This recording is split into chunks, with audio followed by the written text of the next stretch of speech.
Orientation's out, assimilation's in, you will become like one of us, and don't even try to resist. In fact, you want people to be bought into the organization so that they'll charge hell with a bucket of water for you.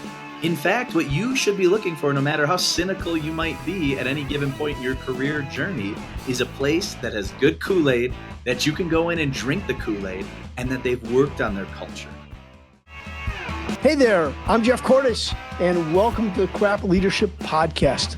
My philosophy is about C.R.A.P, caring, respect, appreciation, and praise. And this is Randy Walensky. Been a speaker, trainer, sales professional, and coach for over 10 years, using all of Jeff's C.R.A.P. And we want to bring these principles to you in your organization. Let's jump in. All right, everyone. Today we are talking about orientation versus assimilation. What? Onboarding, right? Onboarding, bringing your people on right from the beginning, getting them started on the right foot so you aren't having them trip and fall right out of your organization. I tell you what, this is a topic that just kills me because early on in my career, we called it orientation. Then we started to morph towards onboarding. Going back to the mid-90s, I never called it orientation. We called it assimilation. I mean, I just hate the word orientation or onboarding because it doesn't do justice to what you need to do. It needs to be long-term because you want to absorb people into the organization. You want to get them to be believers. You want them to be really bought into what the organization does because that way you drive engagement, you get involvement, and you get immense productivity as a result. Yeah, you think of orientation, it sounds like your one-day event. It really sounds short-term, like college orientation or whatever, anything starting orientation. I've never heard of anybody using assimilation, not in this sense. So in case anybody else is like, yeah, I'm pretty sure I kind of know what Jeff means, I think the definition will be helpful. So what does assimilation mean? To take in new information, to take in a new ideas, to take in new culture. That's so important. And understand it fully. That's what it means to assimilate. And another thing to think of is like you cause something to resemble something else. So you are trying to assimilate the people into the organization so they look like your most productive people that you already have working. And instantly when Jeff put this in, he sent the notes to me and we go back and forth. I had to nerd out for a little bit. Of course, I thought of the Borg. Do you remember the Borg? No surprise there. It wasn't a far leap for you to believe I would jump there, right? Star Trek, the Borg. We are the Borg. We are going to assimilate you. Resistance is futile. Put that into your thing in your orientation, right? Orientation's out. Assimilation's in. You will become like one of us and don't even try to resist. Well, I'll tell you what, adding people to the culture takes a long-term commitment. You want your people to be committed to what the organization's doing. I don't care what it is. And I know it sounds bad, but they always talk about drinking the Kool-Aid. If the organization is a good organization and is doing things right, you know what? There's nothing wrong with having your people drink the Kool-Aid.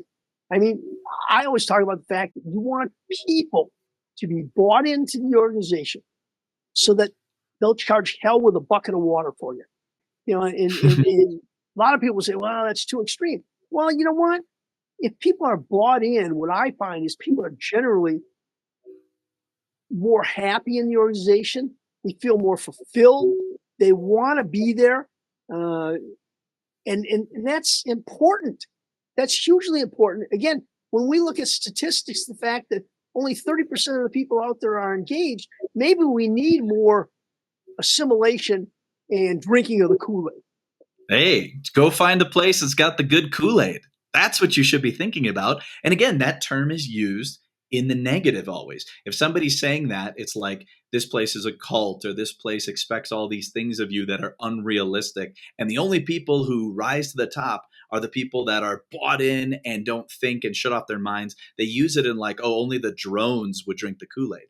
In fact, what you should be looking for, no matter how cynical you might be at any given point in your career journey, is a place that has good Kool-Aid, that you can go in and drink the Kool-Aid, and that they've worked on their culture, that they've worked on their processes, that they are a good place to work for, and they've got good Kool-Aid. So completely bought in. You become part of a community. Otherwise, if you're one of the people that wants to be standoffish, you're not going to fit in and you're going to feel it. So you got to be at a good place that has good Kool-Aid. That we don't have that as a takeaway, Right.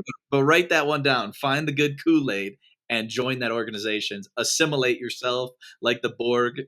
Get in there. All right. Right. Well, because you're going to be more happier, and you're getting more happier. What did I say? More happy, and you're going to be more fulfilled. Uh, but the key is it takes long term. When I worked with organizations, we looked at it at least a year. So our first takeaway is if you go to my website, jeffcortis.com, there's actually a template in there. It's free. Grab it. It talks about the steps in a 1-year assimilation process. Give you a place to start, help you building that assimilation without having to do it from scratch. Just imagine that, because most people are thinking of it as 1 day, 1 week. Okay, you're into your job by week 2 and just, throw you against the wall. Let's see if you stick. Trial by fire, all those things that most organizations do. This is a 1-year plan to get somebody into it and to adopt all the beliefs of your top performers. That's so important. Here's another thing, and Jeff and I were talking about this. If you're too lazy to commit to a year to your people, minimum 90-day plan. Why 90 days? Because 90 days is when people decide if they are going to stay in your organization or they are going to run. That's a turnover statistic. They leave usually within the first 90 days. If they stay up until 90 days, you have them for a long time. They're bought in. They want to be there. You might know it off the top of your head, Jeff. What is the typical statistics if you can get people past that 90-day, that crucial mark with people? Well, it depends on the role. Okay, depending on, if you're talking about like people work in the shop, warehouse, whatever, 90 days, what I find with my clients is very typical. But again, it can be even, again, when I work with governmental entities, social workers as a good example, is you got to get them past that like a 3-year mark. Because what happens is they start to get burnt out because it's a tough job. But if they can focus and you re-emphasize the good that people are doing as part of your assimilation process and your culture, once you get people past 3 years and they stick around, they will generally stay. And then more relaxed, they feel comfortable, and they realize I'm doing good here. And that's what's important. And that's what keeps them long term. It really depends on the role. But I tell you what, I worked in an organization in the mid-90s. I know I'm old as dirt, but I will honestly say we were talking about assimilation in the 90s. Other people were talking about orientation. I mean, and I worked in an organization where, believe it or not, people can't remember their history. The economy was booming in the mid-90s. It was a huge issue. So what we did is we developed this assimilation process. What you see on my website is a template that I built back in the 90s.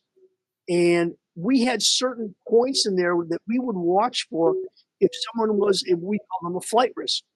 And to give an example, one of them was we monitored whether or not a new employee in the shop was sitting with their colleagues in the department that they work in. If someone wasn't sitting in the lunchroom having lunch, the people in their work group, we knew there was a concern, and we would do an intervention. We'd try to figure out what's wrong, what's happening, and again, it's you have your plan, you know what you're looking for. Things not there, you work on it. Again, assimilation is not just okay, here it is, that's it.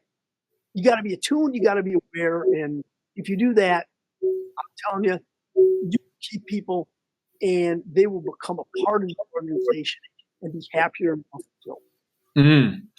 No organization can afford And when I use the word afford, I don't mean in any other way than literal dollars and cents. You cannot afford to not have a good assimilation process and be turning people over. There's not enough good qualified candidates that are willing to work for a place that isn't well organized, that has everything in disarray. You can't find them. If you drive out those good people, it costs you money. The people don't think about this. Jeff and I have to talk to people about this all the time about retention costs. It costs you to recruit people. It costs you to train them. Let's say they're there for 61 days and all the things that they've learned, all the time they've spent extra, you've had them on the clock, or maybe the customer service issues that they've went through or learning the systems, all of that's out the door and you've got to start the process again. And what does it take you to find someone? Do you know? Does it take you 3 weeks? Does it take you 6 months? It depends on the role probably, but it's hard to find good people. Why do you want to leave them once you've got them in the door? Why do you want to leave it up to chance? And again, right? They're not connecting with anybody. They're not sitting with anybody at lunch. We got to do something different. So everybody needs to focus on it. It's a key part of making your business more profitable because you've got good people staying and you don't have to incur the cost of finding new people all the time. Right. And one of the things that I see as critical in this whole process is getting everybody involved. A lot of people, and I'll defend my colleagues in the HR profession. It's not just an HR function. It's a first supervisor. It's a manager. It's senior leadership as well. You got to get those people involved. You cannot do this by chance. And we always talk about Disney, right? It's not magic, right? It's controlled and it's executed. And the key is you got to do that, and you can't do it by chance. Otherwise, what you're doing is you're playing Russian roulette with whether or not you're going to keep somebody or whether or not they're going to be disengaged, even if they stay in the organization. And you can't do things by chance anymore. Again, the labor market is such that if you don't start to do things in a systematic way, you're going to be in deep trouble. Mm-hmm. Well, you brought up the Disney magic, right? And as you said, the magic is it appears like magic. That's how all magic is until you know what's behind the scenes. But it's planned, it's executed, it's meticulously thought through, and each step of the way that could be a problem. I mean, there's so many funny things that Disney has done. Hey, we've got too many crowds of people. They've got these underground tunnels. Hey, pop out the Goofies. The Goofies come out and entertain people. People are happy. Or they were finding out that people couldn't find their cars in the parking lot. They developed a whole system of that. The one that people talk about a lot of is when you see somebody pointing, they use their whole hand to point. Why? Because if they pointed with their finger and they were telling a joke and started laughing and you happen to be on the other end of it, you're like, hey, what the heck is their problem? Where nobody thinks you're pointing at them. So when they gesture to somewhere, they've thought of every little thing. And so you get a magical experience. I went and saw Disney as an adult. I never went there as a kid, so I don't have the nostalgia or anything to talk to it. I was looking at it as a business. I was like, I love the way they do crowd control. I love the way things are designed to keep you entertained while you're doing something extremely boring, which is going to be our next topic we're talking about. Don't bore people to death with your first day, currently called orientation, currently called onboarding, where they spend 3 or 4 days doing nothing but just getting through safety, getting through signing things, getting through training videos. You're boring your people to death because you're front loading them with the worst part of anybody's job, which is the paperwork and filling out nonsense. Right. And we knew this back in the 90s. At least I knew it back in the 90s. And what's happened is it's gotten worse. We've got the attention span of gnats. I'll tell you, my second takeaway is spend no more than 2 hours doing paperwork. If you have to break it up and do some the next day or whatever, you got to do that bare minimum that you need to be able to get people out on their job safely. But you want to get them into their job. You want to get them, their comfort zone, feeling comfortable, feeling good, so that when they go home and they talk with their spouse or partner or significant other, whatever, you want them to say, you know what?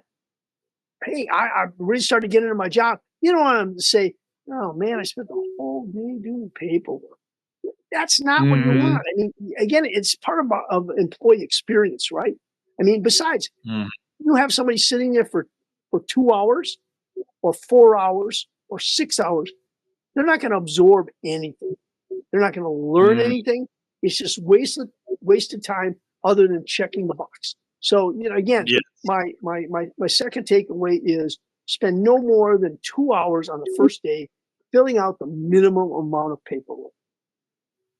This is your opportunity for your first impression. It's their first day. How do you guys do things? You have to know that 4 to 8 hours of nonsense stuff to check a box is way too boring and a waste of their time. So you've built it into your process because you're a smart company and you've thought this through and you've divided things up so people get assimilated, right? You're not just boring them to death. You're not saying, hey, here's the employee handbook. You know what? Just don't even read it. Just go ahead and sign it. Like that's the worst way to do it. Or watch this safety video and just, let me know when you've got it done. You can take some of these areas that are a little more boring and make them more dynamic. Have a leader, have someone walk through the handbook and go, hey, I want you to take this home, read it before you sign it. But here are the highlights, the things that I think are going to be really important or that we know we're run into. Yep. Right? Example, hey, you watched the safety. It was 15 minutes. Come back to me. Let's talk about it. Oh, yeah, they've got this and that. That's important. Here are the things that it doesn't cover that I think are really important. Or here's the parts you're going to run into first, and that's why it's important. You make it a little more dynamic. You make it personal. You make it interesting to them because they're taking in information with no way to apply it to themselves. Make it applicable. Make it have a story. Make it engaging. You can do that with every part of your process. And anything that you can't do that with, because ultimately there's going to be something boring, chop it up. That's exactly what you're saying, Jeff. I think that makes a lot of sense for people's first impressions of your company. Well, and speaking of first impressions, I think one of the most important things on that first day is they meet someone in senior leadership. I don't care if it's the general manager, the plant manager, the president, just depending on the size of the organization, who comes in and talks about the vision, the mission, the value system. Okay. And you get the right president, GM, whatever, you need to emphasize to them that their goal is to inspire people. You want people looking at the organization saying, this is an organization I really want to be bought into. I mean, this is where you get them to start drinking the Kool-Aid. Right.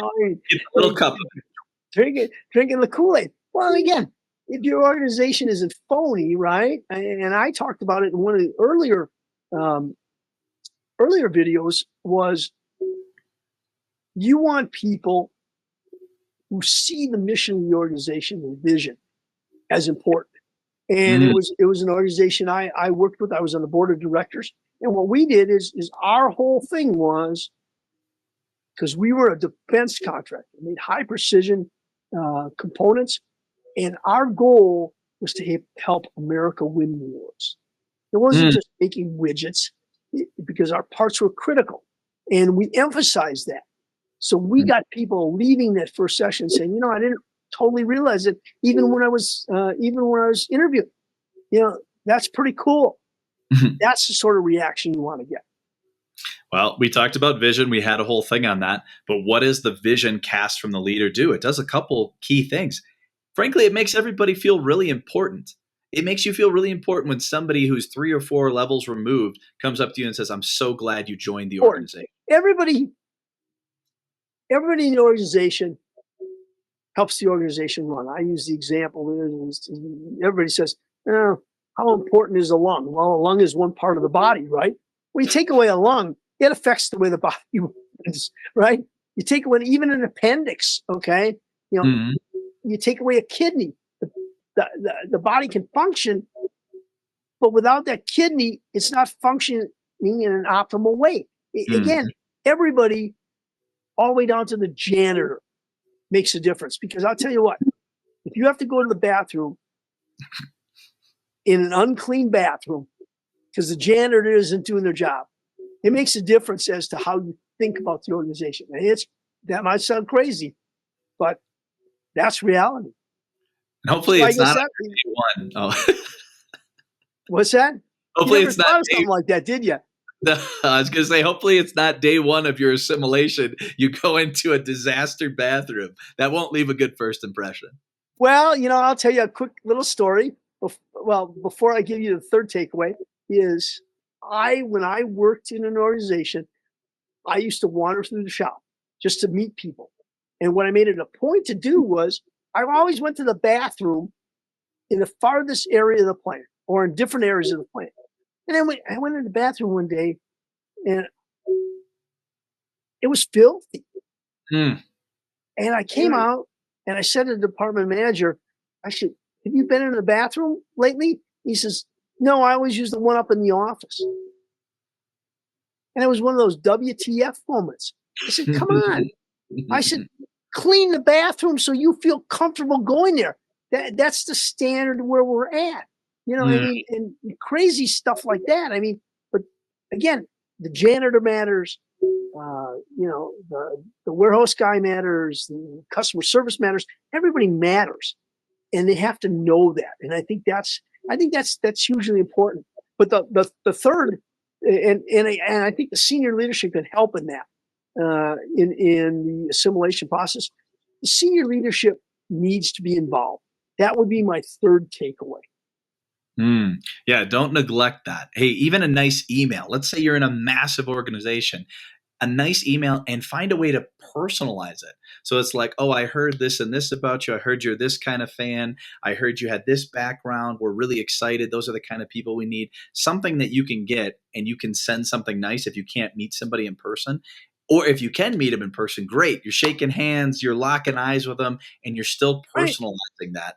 That's going to make them feel great, and it's going to trickle to how you do everything. And that was even something, as you were saying, the last thing, the bathroom being a mess means you probably got a whole bunch of other things hiding around that are a mess, because how you do anything is how you do everything.